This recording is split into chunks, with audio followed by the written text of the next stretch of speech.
الحمدللہ مسجد میں دیکھتے ہیں ایک صف میں غریب اور امیر اور وزیر اعظم اور خادم ایک صف میں کھڑے ہوں گے.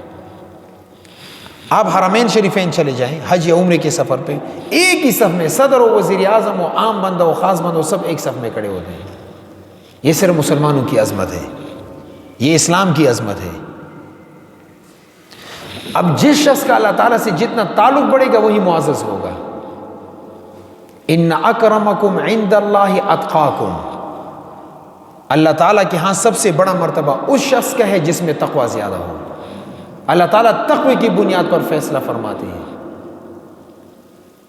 تقوی اعلیٰ درجے کا تو بندہ بھی اعلیٰ درجے کا ہوگا، تقوی کم ہو تو بندہ بھی کم درجے کا ہوگا. اس کی آپ ایک مثال دنیا میں سمجھے. ایک انسان ہے، اس نے پرائمری تعلیم حاصل کی ہے، 5ویں جماعت پاس ہے، اس کو ہم ہر کوئی نوکری نہیں دے سکتے. ایک بندہ ہے وہ میٹرک پاس ہے، اس کو ہم تھوڑی ترقی دیتے ہیں کہ اس نے زیادہ تعلیم حاصل کی ہے. پھر اسے آگے جاتے ہیں FA تک، پھر ماسٹر تک جاتے ہیں، پھر MPhil PhD تک جاتے ہیں. تو جو جتنا زیادہ تعلیم یافتہ ہوگا وہ اتنے بڑے عہدے پر بیٹھے گا. تقوی کی بھی یہی مثال ہے، جتنا تقوی زیادہ ہوگا اللہ تعالیٰ کے یہاں اس کا مقام بڑا ہوگا، رتبہ بڑا ہوگا. اس وجہ سے دنیا میں سب سے بڑا مرتبہ عظیم مقام جس شخصیت کو ملی ہے وہ حضرت محمد مصطفیٰ صلی اللہ علیہ وآلہ وسلم ہے. انبیاء اکرام علیہ الصلوۃ میں دوسرے نمبر پر حضرت ابراہیم علیہ الصلوۃ، تیسرے نمبر پر حضرت موسیٰ علیہ السلام، پھر جمیع انبیاء اکرام علیہ السلام. اس کے بعد عام انسانوں میں پھر صحابہ اکرام کا مرتبہ ہے، کیونکہ صحابہ اکرام میں جو تقوی تھا ساری دنیا کو انسانوں کو جمع کیا جائے ایک صحابی کے ادنی تقوی تک بھی نہیں پہنچ سکتے.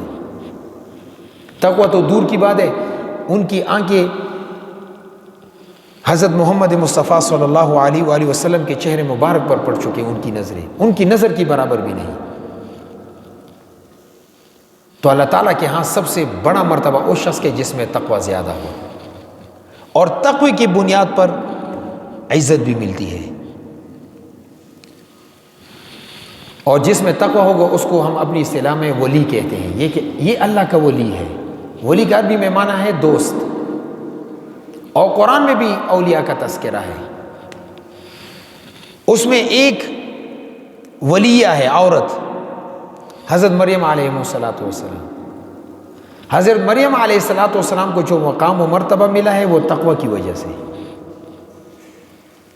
حضرت زکریا علیہ السلام حضرت مریم علیہ السلام کے خالو تھے. تو مریم علیہ السلام کے بارے میں یہ فیصلہ کیا کہ اس کو میں ایک عبادت خانہ بنا دوں، اس میں یہ عبادت کرے گی. اور اس زمانے میں عبادت خانے کو محراب کہا کرتے تھے. محراب کا معنی بھی ہے عبادت کی جگہ، اور اس کو بھی محراب اس وجہ سے کہتے ہیں کہ یہاں پر امام عبادت کرتا ہے. تو زکریا علیہ السلام صبح جب دعوت و تبلیغ کے لیے جاتے تھے تو مریم علیہ السلام کو ایک کمرے میں بند کرتے تھے، باہر سے تالا لگواتے تھے. جب واپس آتی تو دروازہ کھول کر اندر خوراک، پانی شانی یہ چیزیں اندر وہ مریم علیہ السلام کو دیا کرتے تھے.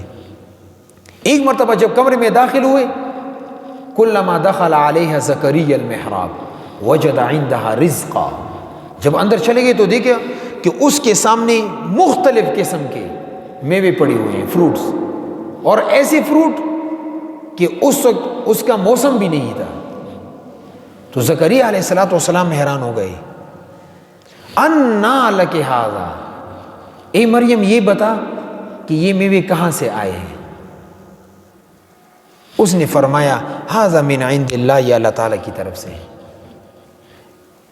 ان اللہ یرزق من یشاء بغیر حساب. آگے کیا فرمایا کہ اللہ تعالیٰ جس کو چاہتے ہیں بغیر حساب کتاب کے وافر مقدار میں دیتے ہیں. تو زکریا علیہ السلام کے دل میں ایک بات آئی کہ میری عمر 120 سال ہے اور میری بیوی کی عمر 90 سال ہے، میں بھی ضعیف، میری بیوی بھی ضعیفہ ہے. اگر اللہ تعالیٰ بغیر موسم کے مریم علیہ السلام کو پل دے سکتے ہیں تو مجھے اولاد کیوں نہیں دے سکتے؟ دے سکتے ہیں. اور وہیں پر ہاتھ اٹھائے، یا اللہ مجھے اولاد سے کی نعمت سے نوازے، یا اللہ مجھے اولاد دے. اسی وقت دعا مانگ لی. تو جبریل علیہ السلام آ گئے. فنادتہ الملائکہ، جبریل علیہ السلام آئے اور حضرت زکریا علیہ السلام کو خوشخبری سنائی کہ اللہ تعالیٰ آپ کو اولاد سے نوازیں گے. زکریا علیہ السلام کے ذہن میں ایک سوال پھر پیدا ہوا کہ یا اللہ، میں تو عمر کے اعتبار سے بہت ضعیف ہوں، میری بیوی بھی ضعیفہ ہے، اس عمر میں ہم میں کیسے اولاد مل سکتی ہے؟ تو قرآن نے عجیب انداز میں جواب دیا ہے کہ جس وقت آپ نہیں تھے، آپ کی بیوی نہیں تھی، آپ معدوم تھے، اللہ تعالیٰ نے وجود تمہیں بخشا، تو اب تو تم پیدا ہو گئے ہو، تم کو اولاد دینا یہ اللہ تعالیٰ کے لیے کوئی مشکل نہیں ہے. اور اولاد سے نوازا اور اس کو نام دیا یحییٰ. یحییٰ وہ نام ہے کہ اللہ تعالیٰ نے حضرت یحییٰ علیہ السلام کے لیے تجویز فرمایا ہے. اور یحییٰ علیہ السلام بغیر شادی کے شہید ہو چکے ہیں.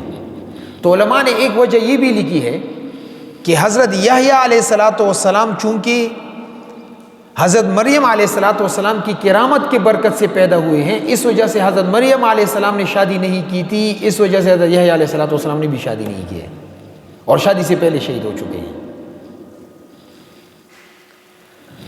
اور حضرت مریم علیہ السلام کا تذکرہ قرآن میں 33 مرتبہ آیا ہے، 33، کیونکہ اللہ تعالیٰ کے ساتھ تعلق تھا، اور وہ تعلق جس کی مثال نہیں ملتی. لیکن ایک بات یاد رکھیں، ایک عورت ولیہ تو بن سکتی ہے لیکن پیغمبر اور نبی اور رسول نہیں بن سکتی. کیوں؟ اس کی وجہ یہ ہے کہ پیغمبر اور رسول اور نبی کے لیے گشتیں کرنی پڑتی ہے، جہاد کرنا پڑتا ہے، باہر گھومنا پڑنا اس کی ضرورت رہتی ہے، اور عورت میں یہ صلاحیت نہیں. تو کبھی بھی دنیا میں کوئی عورت پیغمبر یا نبی یا رسول بن کر نہیں آئی ہے، یہ یاد رکھیں. حضرت مریم علیہ السلام ولیہ تو ہیں لیکن نبی نہیں، نبیہ نہیں ہے. اور انہی کا